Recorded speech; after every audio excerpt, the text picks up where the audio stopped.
Brother Akil is such a dynamic brother. I'm just so proud to get to know him. Akil Parker spent his freshman year at Morehouse, but then he transferred to Morgan. So, he just did different work as a bank examiner and all these things before he found his passion, which was education. And then he wound up getting his master's degree in educational leadership from Lincoln University. He recently retired, even though he looked young, from 13 years of teaching. And he was teaching at one of our very, what we call low-performing high schools, Overbrook. And he's a math instructor. So I'm on Facebook with him, and I see how his students write him and say how important he has been to them, because he's just not teaching them just math. He's politicizing them at the same time. He's just a strong, good brother. And he continues this, and he's involved in other aspects where he's teaching at the Pan-African Studies Community Education Program at Temple. He teaches in the Upward Bound program. Are you familiar with Upward Bound? And high school students who want to go to college. And now he's teaching math methods courses at LaSalle University. He has 2 children. He's a very involved and engaged young father. He has a 6-year-old daughter and his son Nassim. And I got a chance to be at a workshop where Akil and his son co-presented together. It was just really proud to see his young son with his dad. They both were presenting. So I'm just really honored to introduce you to Akil. And he's in organization. He's an organization brother. He's in ASCAT, the Association for the Study of Classical Civilization. He's a member of the All African People's Revolutionary Party, the African Heritage Studies Association. He's just a strong organization brother. And always read. You see his page on Facebook. He always dropping knowledge about what he's reading and recommending what you read. And so please welcome Akil Parker.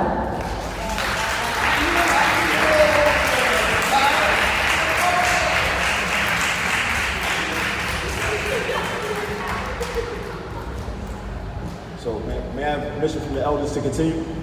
I should. So when Mama Maisha reached out to me about doing this presentation, I was thinking of something to talk about, and I thought that it would be appropriate, since I was going to be in Brooklyn, to do a tribute to the late J2 Wayusi, and also the Uhuru Sasa Shule. And as I was thinking more about developing this presentation, I also was thinking about a concept that I've kind of been, engaging with over the past few years since I've been a school teacher, been a high school teacher, high school mathematics teacher predominantly, is, thinking about, the fact that we recognize that there are so many people, so many freedom fighters, so many significant historical figures that our youth just don't know about.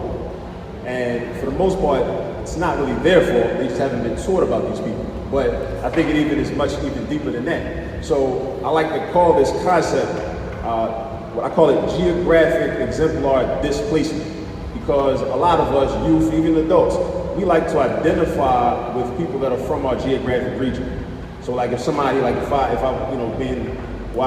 up in Baltimore, so I might identify more with people that are from Baltimore. So the youth will do the same thing. Like I have students in Philadelphia that like to sit and watch YouTube videos for hours of young rappers from their block or from their hood. They identify with them. So what happens is there are many people that are from places like Philadelphia, Brooklyn, Atlanta, DC, wherever, that were freedom fighters, that were anti-capitalist, that were anti-colonial. And those people, I feel, have been strategically and systematically displaced and removed and replaced with other people. So in Brooklyn, a lot of young brothers may know about Biggie, Jay-Z, Fab, but they don't know about J2 Wayusi. And I don't think that that's accidental at all. So what I feel as though something we can do in order to counter that in an equally systematic way is something I call geographic exemplar replacement. So we can kind of like pull these people from obscurity and then also have more presentations like this on a more regular basis. Utilize venues such as the internet and whatnot to try to let the youth know about these people. So because then they'll be the people that, that they'll want to emulate and whatnot. So again, of course, a J2 a black nationalist, an institution builder. You know, and we still need these institutions, even though Uhuru Sasa Shule was founded in 1969, we're in 2018. We still need schools like this. We need them more than ever now. You know, independent black institutions, African-centered institutions that are, as the late John Henry Clark said, that are responsible, that are training our children, or will be training our children to be responsible handlers of power.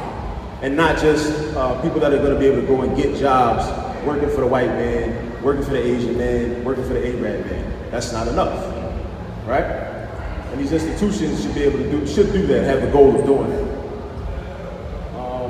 You know, and again, having to see these people is very important because it's similar. It makes me think of a Malcolm X quote when he talked about the fact that if you don't know your history, then what happens is if you think you've never done anything, then you think you can never do anything.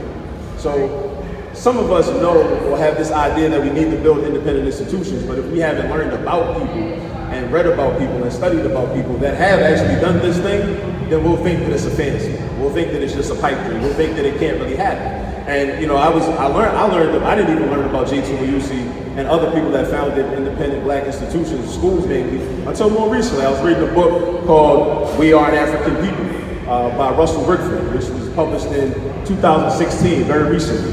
And this is when I was introduced to J2 and as I was reading this book, I became inspired. You know, I became very happy, and I was reading what he did, and also a brother in Philadelphia named John Churchville, who actually J2 visited and, you know, collaborated with as well. Also to, you know, kind of get the idea for Uhuru Sasa Shule as well.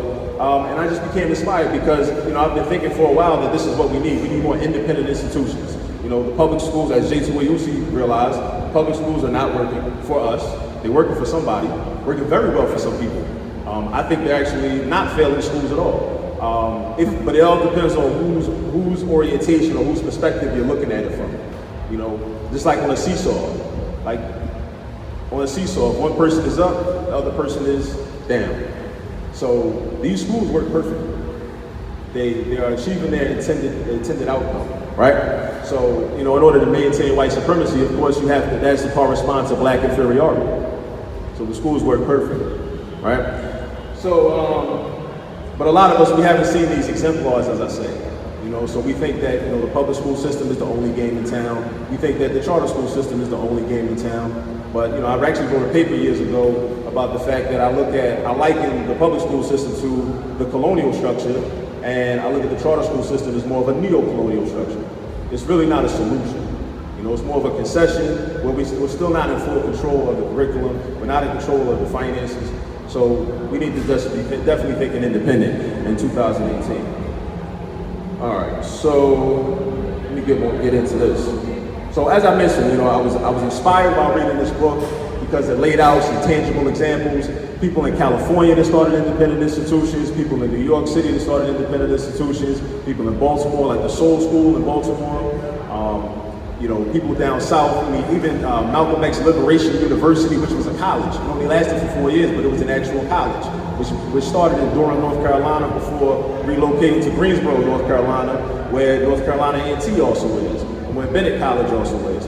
So these are all the things I was learning about while reading this text, and I became very inspired. So, and of course, absorbing this information gave me more motivation. It also gave some actionable steps, some things that I saw that these brothers and sisters did in the 1960s that we can actually duplicate and do now, right? So, you know, the goal of strengthening and augmenting the network of independent black schools that exist today. Because I also I want to be clear that most of us in this room probably are already familiar with CB. So we're not actually reinventing the wheel. Like, we don't need to, you know, there are independent black schools. There just are not enough of them to provide for all of our children. And all of our children deserve this. All of our children need this, need independent schools. So again, one example of this, you know, with that I like to talk about geographic exemplar replacement. The person that we need to replace in Brooklyn and become an exemplar in Brooklyn. So, you know, because he's just as much from Brooklyn as any rapper from Brooklyn or any athlete from Brooklyn, any actor or actress that just promotes neo-colonialism. You know, he's just as much from Brooklyn. But if the youth are looking at him as an example, then the youth will want to be like him. You know, and even the brothers that are on the corner, the brothers that are hanging out in front of the Chinese store, the brothers that are